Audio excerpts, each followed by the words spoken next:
अस्सलाम वालेकुम, मेरा नाम है Fahad Raza and I am from Fitlect where fitness meets intellect. आज हम बात करेंगे उन लोगों के बारे में, उन लोगों की ईजीनेस के बारे में जो कि समझते हैं कि जिम जाना बहुत ही बड़ा कोई चैलेंज है उनके लिए। जिम चले तो जाते हैं लेकिन समझ में नहीं आता कि आखिर करें क्या। वो क्लूलेस होते हैं, चाहे वो बिगिनर्स हैं उम्र के किसी भी हिस्से में, चाहे वो 15 साल का लड़का लड़की है, 25 साल का मर्द है या ख़वातीन है, या वो 50 साल में या 55 साल में। ये वीडियो उन सब के लिए रेलेवेंट है क्योंकि कुछ बेसिक प्रिंसिपल्स में हम आज बात करेंगे जो जब भी आप जिम स्टार्ट करते हैं तो हमेशा इनको फॉलो किया करें। और हमेशा याद रखें, जिस तरह एक बच्चे के लिए स्कूल इंपॉर्टेंट है उस तरह एडल्ट्स के लिए जिम इंपॉर्टेंट है। ये कहना कि जिम के बगैर सब कुछ हो सकता है, I totally agree to that. आपको ट्रेन उन पैटर्न्स पे करना है कि आप जिम आपकी मजबूरी ना बन जाए, जिम आपका एक्सक्यूज़ ना बने। लेकिन जब भी अवेलेबल हो, जब भी अपॉर्चुनिटी आपके पास हो, तो अगर आप जिम के इर्द गिर्द दिखाओ लोगों को, तो gym it's just like heaven for you. ठीक है, इसमें बहुत सारी फैसिलिटीज़ होती हैं, बहुत सारी अपॉर्चुनिटीज़ होती हैं आपको ग्रो करने के लिए। जिस तरह स्कूल में आपको माहौल मिलता है उस तरह जिम में माहौल मिलता है। एक बात और, ये सारी जो ट्रेडमिल्स हैं, अगर आप नंबर ऑफ़ ट्रेडमिल्स देखें तो बहुत सारी हैं। मसला ये होता है कि जब भी कोई क्लाइंट या कोई बंदा जिम में आता है तो सबसे पहले नंबर ऑफ़ ट्रेडमिल्स देखता है, नंबर ऑफ़ वो मशीन्स देखता है जो कि वो समझता है कि फ़ैट लॉस के हवाले से हैं, जबकि बहुत गलत अप्रोच है। अगर आप जिम के अंदर जाके देखेंगे और जिम के और चीज़ों को देखेंगे, फ्री वेट्स हैं, मशीन्स हैं, बार्बल्स हैं, डंबल्स हैं, ये सब चीज़ें आपकी ग्रोथ में कंट्रीब्यूट करती हैं and you have to do all of them. तो आज हम बात करेंगे कि आप जिम तो आ गए हैं लेकिन अब जिम आके आप क्लूलेस हैं, आपको ट्रेडमिल से आगे पता ही नहीं है ट्रेडमिल से आगे दुनिया होती भी है। तो मुझे आपको ये बताना है कि ट्रेडमिल से आगे, treadmill is only tip of the iceberg. ये बिल्कुल ऐसा है जैसे आप एक कुएँ के मेंढक हैं और आपको उठा के फेंक दिया गया समंदर में, अब आपको तैरना है। तो आपको कुछ प्रिंसिपल्स का पता होना चाहिए। सबसे पहला प्रिंसिपल ये है कि आप जब भी जिम आते हैं तो you have to work on muscle hypertrophy. बहुत सारे गोल्स होते हैं लोगों के, किसी का गोल एंड्योरेंस होता है। अब मैं समझाता हूँ, ज़्यादा साइंस में नहीं जाऊँगा। 3 तरह की रेपिटेशन रेंज होती है। फॉर एग्जांपल, अगर आप वेट्स पे काम कर रहे हैं, मैं आपको एक एग्जांपल देके बताता हूँ। अगर आप बाइसेप कर्ल्स कर रहे हैं, अगर आपको किसी ने कहा है कि आपको 10 रेपिटेशंस करने हैं लेकिन ये वेट इतना है कि मैं आराम से इससे 20-25 रेपिटेशन लगा सकता हूँ, तो ये सही रेपिटेशन रेंज नहीं है। रेपिटेशन रेंज का क्या मतलब होता है? अगर आपसे ये बोला गया है कि 10 रेपिटेशंस होने चाहिए तो you have to make sure कि ये वेट्स इतने हों कि आप 10वां रेपिटेशन करते हुए हालत ख़राब हो जाए। 10 रेपिटेशंस आपके लिए बहुत हों। हमेशा याद रखें कि आप 3 तरह की रेपिटेशन रेंज होती हैं। बहुत दफ़ा क्या होता है कि लोग एक एक्सरसाइज पे लगे रहते हैं, 15-20 रेपिटेशंस, 25 रेपिटेशंस करते रहते हैं। That's endurance. वो एंड्योरेंस बिल्ड करता है आपके मसल्स की, आपकी मसल्स की हाइपरट्रॉफी पे काम नहीं करता। एंड्योरेंस का क्या मतलब होता है? आपके मसल में रेजिलियंस बढ़ाता है। जैसे खासतौर पर मैराथन रनर्स होते हैं, स्प्रिंटर्स होते हैं, उनको बहुत ज़रूरत होती है एंड्योरेंस ट्रेनिंग की, ठीक है, एथलेटिक ट्रेनिंग की। इसके बाद आता है वो रेपिटेशन रेंज जो कि 8 से 12 के दरमियान होती है। यानी आपको ये बारबेल इस तरह लोड करनी है कि 8वां सेट आपको मुश्किल लगे, 9वां थोड़ा सा और मुश्किल लगे, 10वां इम्पॉसिबल लगे और 12वां का सवाल ही पैदा नहीं होता। ठीक है, ये रेपिटेशन रेंज जो होती है ये कहलाती है हाइपरट्रॉफी। अब हाइपरट्रॉफी का क्या मतलब होता है? हाइपरट्रॉफी का मतलब ये होता है कि जब भी आप मसल पे काम करते हैं तो मसल ग्रो करने के लिए या सस्टेन करने के लिए muscle has to go through micro damages. Micro damages कहाँ आते हैं? जब आप उसको एक स्टिमुलस से गुजारते हैं, आप स्टिमुलेट करते हैं। तो ये जो 8 से 12 रेपिटेशन की रेंज है ये स्टिमुलेट करने के लिए है आपके मसल्स को। अगर आप 15 से 20 रेपिटेशन रेंज ही करते रहेंगे तो आप हाइपरट्रॉफी पे कभी काम नहीं करेंगे। ये बहुत बड़ा बज़वर्ड है, लोग अक्सर बातें करते रहते हैं हाइपरट्रॉफी, एंड्योरेंस वगैरह। आपको सिर्फ समझने की ज़रूरत है कि hypertrophy actually is working on your muscle mass. आपके मसल मास, मैं बॉडी बिल्डिंग की बात नहीं कर रहा, मैं एक नेचुरल लिफ्टर की बात कर रहा हूँ, नेचुरल ट्रेनर की बात कर रहा हूँ। बॉडी बिल्डर को भी हाइपरट्रॉफी चाहिए होती है, नेचुरल लिफ्टर को भी हाइपरट्रॉफी चाहिए होती है। हाइपरट्रॉफी का मतलब सिर्फ ये है कि muscle go through micro damages and when you rest, when you give it good nutrition, it comes back stronger. तो मसल को सस्टेन करने या बिल्ड करने के लिए हाइपरट्रॉफी की बहुत ज़्यादा ज़रूरत है। दूसरा प्रिंसिपल, तीसरी रेपिटेशन रेंज जो होती है वो होती है 4 से 6 के दरमियान। वो ज़्यादातर आप जब 1 रेप मेजर कर रहे होते हैं वो कंपाउंड लिफ्ट्स के लिए होते हैं। फॉर एग्जांपल, बैक के लिए डेड लिफ्ट हो गई, आपके ओवरहेड प्रेस के लिए शोल्डर प्रेसेस हो गए, चेस्ट के लिए बेंच प्रेस हो गया, लेग्स के लिए स्क्वाट हो गया। जैसे फॉर एग्जांपल आपके यहाँ एक बारबेल रेडी है, फॉर एग्जांपल डेड लिफ्ट के लिए। अगर मैं आपको डेमोन्स्ट्रेट करूँ तो ये इतनी हैवी है कि 6 रेपिटेशन में आराम से मेरा काम हो सकता है। सही है। तो आप जब इसमें एक लिफ्ट करते हैं, आप ज़मीन से लिफ्ट करते हैं इसको ऊपर तक, इट्स डिफ़िकल्ट फॉर मी। मुझे अभी पता चल गया है कि तकरीबन 4 से 6 रेपिटेशन लगेंगे, इससे ज़्यादा नहीं लगेंगे।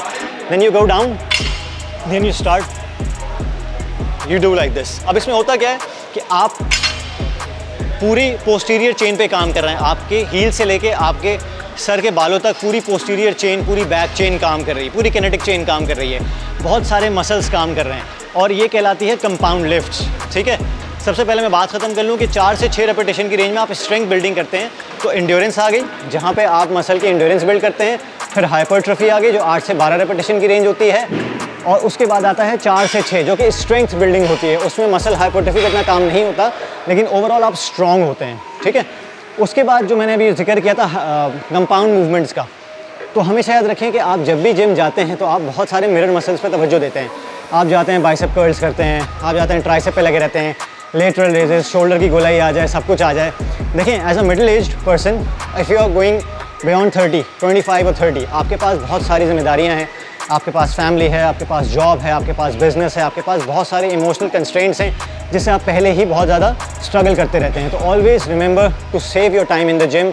जिम 2 घंटे के लिए नहीं होता, जिम आधे से पौन घंटे के लिए होता है and it has to be intense. Compound movements क्या करता है, आपको एक साथ बहुत सारे मसल्स पे काम करना होता है।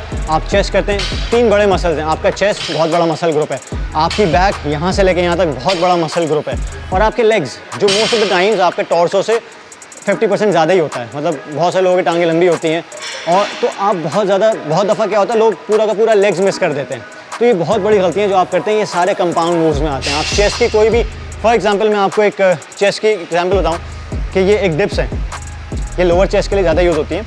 अब अगर मैं इसको डेमोन्स्ट्रेट करूँ कि मैं ऊपर गया, नीचे आया और फिर ऊपर आया, इसमें मेरे शोल्डर्स ने भी काम किया है, इसमें मेरे चेस्ट पे भी स्ट्रेच आया है, इसमें मेरे ट्राइसेप पे भी काम किया है। ठीक है, फॉर एग्जांपल अगर मैं थोड़ा सा इसको ऐसे करके इंगेज कर लूँ तो मेरा कोर भी इंगेज हो गया है। Now I am actually doing lower chest along with the core.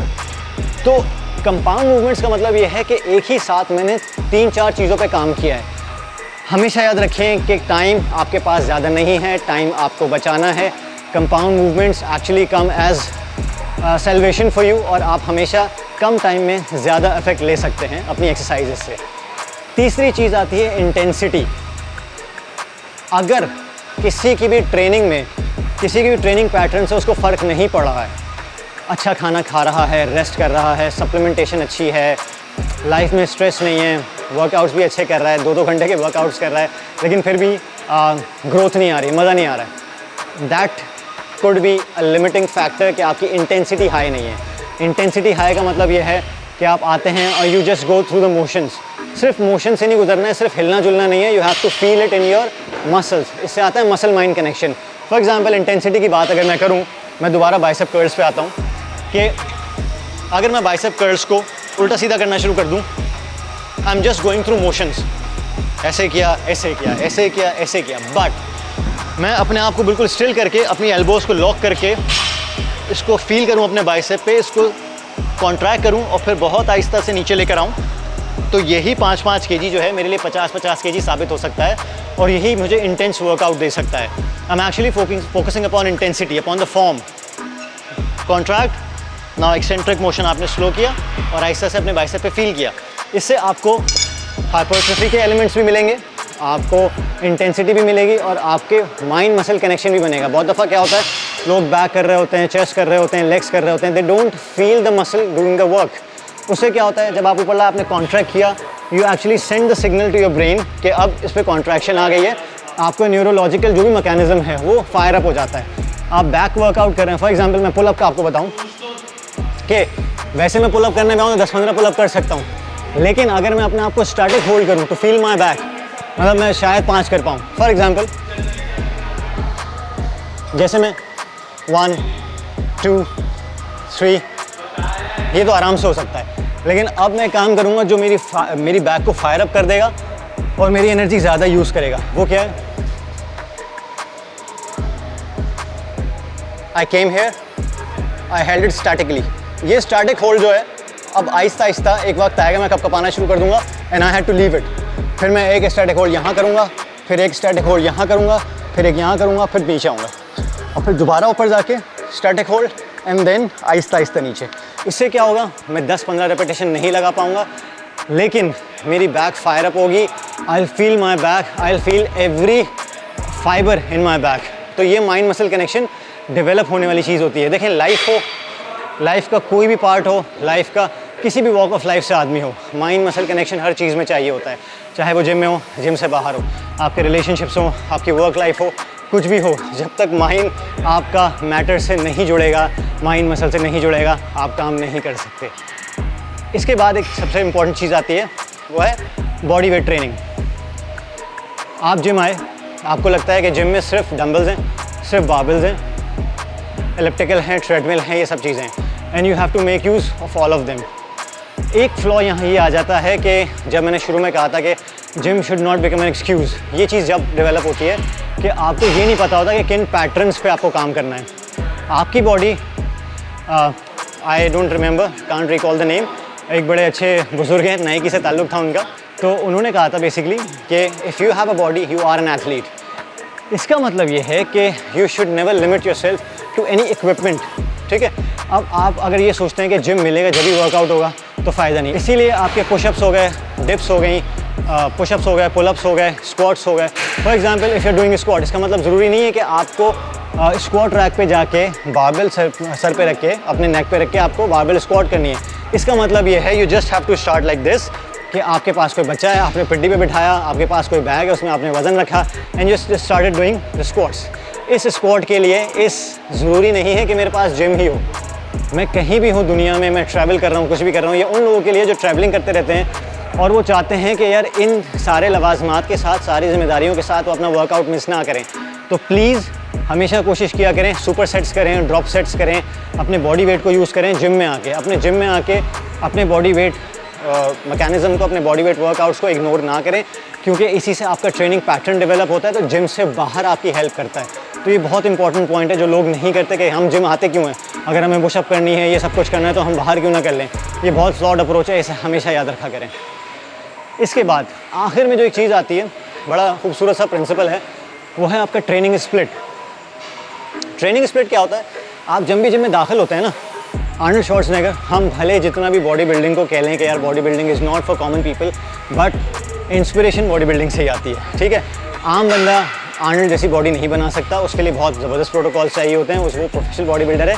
लेकिन बातें बड़ी अच्छी की थी, वो प्रिंसिपल सारे हाइपरट्रॉफी पे जो कॉमन बंदे की ट्रेनिंग पे भी अप्लाई होते हैं। आर्नल्ड का एक प्रिंसिपल था visualisation, every repetition should count, कोई टाइम ज़ाया नहीं होना चाहिए। तो आपको भी क्या करना चाहिए कि आप जब ट्रेनिंग स्प्लिट करें तो you should visualise a day before, और एक हफ्ते पहले का एक ट्रेनिंग प्रोटोकॉल बना के रखें, ट्रेनिंग प्रोग्राम बना के रखें। हम क्या करते हैं, हम जिम आते हैं, एक दूसरे से पूछते हैं, अव्वल तो हम ग्रुप्स में आते हैं, दोस्ती यारी में, आज क्या मारना है, आज क्या लगाना है, आज क्या करना है। This is not cool. आपको पता होना चाहिए आपको कितने रेपिटेशंस करने हैं, कितने सेट्स करने हैं, कौन सा वर्कआउट करना है, कौन सा बॉडी पार्ट है। कोशिश ये करें कि ब्रो स्प्लिट यूज़ ना करें। एक दिन चेस्ट हो गया, एक दिन बैक हो गई, एक दिन शोल्डर हो गया। इसमें क्या होता है कि आपकी मसल की हाइपरट्रॉफी को थोड़ा टाइम लगता है और आपका जो प्रोटीन सिंथेसिस है वो भी नेचुरली इतना स्टिमुलेट नहीं होता। अब ये थोड़ी साइंटिफिक चीज़ें आगे जाके मैं इसको एक्सप्लेन करूँगा। प्रोटीन सिंथेसिस का मतलब ये है कि दो तरह से आप अपने मसल को स्टिमुलेट कर सकते हैं, एक अपने फूड से और दूसरा अपने ट्रेनिंग पैटर्न से, ट्रेनिंग की इंटेंसिटी से। तो जब आप पीर को चेस्ट लगाएंगे, फिर अगले पीर को चेस्ट लगाएंगे, तो ट्रेनिंग इंटेंसिटी ड्रॉप हो गई, आपकी मसल हाइपरट्रॉफी को वो स्टिमुलेशन नहीं मिलेगा। तो मेक श्योर जो एक एवरेज बंदा कर सकता है वो या फिर टोटल बॉडी स्प्लिट करें आप एवरी ऑल्टरनेट डे, या फिर पुश पुल लेग्स करें। पुश पुल लेग्स में क्या होता है, पुश में होता है आपका चेस्ट, आपके शोल्डर्स और आपके ट्राइसेप, ये सारा पुश मैकेनिज्म है। पुल में बाइसेप और बैक आ गया। अगर हम लोअर बॉडी की बात करें तो लोअर बॉडी पुश में आपके स्क्वाट्स आ गए और लोअर बॉडी पुल में आपके हैमस्ट्रिंग्स आ गए। ये सारे पैटर्न आपको अप्लाई करने होते हैं। और हमेशा याद रखें, ट्रेनिंग स्प्लिट का मतलब ये नहीं है कि आपको सब कुछ एक साथ लगा देना है। चेस्ट में ये गलती होती है कि एक दिन जब चेस्ट होता है ना, आप चेस्ट की सारी एक्सरसाइज लगा देते हैं, आप बैक की सारी एक्सरसाइज लगा देते हैं। ये ऑप्टिमल वे ऑफ ट्रेनिंग नहीं है, खासतौर पर नेचुरल लिफ्टर्स के लिए। और जो नए नए लोग आते हैं वो यही करते हैं कि एक दिन चेस्ट लगा लिया, एक दिन कुछ लगा लिया। बहुत दफ़ा तो क्या करते हैं, आज जो एक्सरसाइज की है कल भी वो करेंगे, परसों भी करेंगे, तरसों भी करेंगे, तो रिकवरी का टाइम नहीं मिल रहा, which is very important. And your muscle actually gets depleted, actually gets atrophy हो जाती है। हाइपरट्रॉफी का उलट होता है एट्रोफी। तो हमेशा इन चीज़ों का ख्याल रखें। उम्मीद करता हूँ ये 4-5 प्रिंसिपल्स आपको समझ में आए होंगे। और अब जब आप जिम जाएंगे तो आप क्लूलेस कभी नहीं होंगे। आपका ट्रेनर आपको समझाएगा, आपका कोच आपको समझाएगा, आप किसी यूट्यूब चैनल से देखेंगे, आप गूगल पे पढ़ेंगे, तो you can relate to this kind of thing कि हाँ, जिम जाने के लिए क्लूलेस नहीं होना। जिम जाने के लिए we have to be very much aware of what we have to do and we have to get results out of it. तो उम्मीद करता हूँ आपको वीडियो पसंद आई होगी। वीडियो पसंद आई है तो ज़रूर शेयर कीजिएगा उन रेलेवेंट लोगों के साथ। अगर आपको लगता है कि आपको ये सब पता है और कुछ लोग हैं जिनको नहीं पता, ज़रूर शेयर कीजिए, चैनल को सब्सक्राइब कीजिए। हमें इंतज़ार रहेगा आपके फीडबैक का। Thank you very much. Fahad signing of.